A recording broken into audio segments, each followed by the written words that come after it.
រីមួយគេព្រួយនឹងចូលស្រីពពយកខណ្ឌខ្លាទឹកដងតែនថ្លៃអ្នកណាក៏និយាយអាចតែមានកក្រមុំល្អអ្នកក្រមិនហ៊ានណាអ្នកមានណាមិនចូលមកល្បីពេញមកស្រុកអោណាម៉ែទុកកូនម៉ែធ្វើអីបងស្រឡាញ់នាង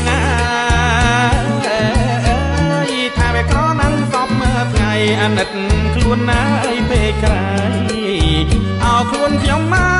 កមិនដឹងធ្វើយ៉ាងណា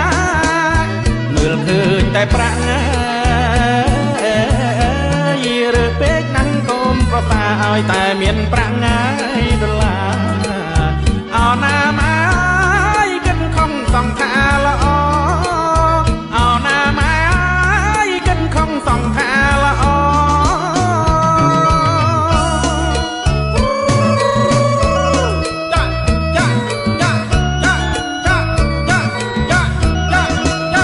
បើតែយ៉ាងនឹងក្រមុំម៉ែទុំឲ្យល្អប្រយ័ត្នដូចស្រូវតកងអោណាម៉ែហ៊ុំពេលនឹងនិយាយបងមានតែចិត្តណាមិនហ៊ានចូលទៅស្ដីបើទឹកដោះងាយនាងថ្លៃណែយយម៉ែមិនអាណិតណាអ្នកក្រទៅរកឯណាបើថាចិត្តវិញស្មោះសកូនម៉ែកូនស្រីល្អគប់ថ្លៃមិនតប្រាំងសុត$5000ដុល្លារ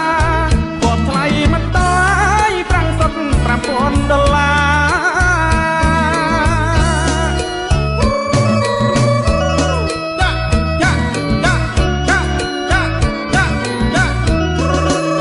អ្នកនិយាយត្រង់នេះ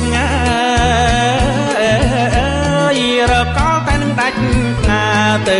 រកងាយឯណាអោល្អបងស្រឡាញ់នាងមួយជីវិតថាទឹកដោះម្ដាយថ្លៃមិនយល់អាណិតស្រឡាញ់តែប្រាំងមិនកើញចិត្តអោក្រមុំបង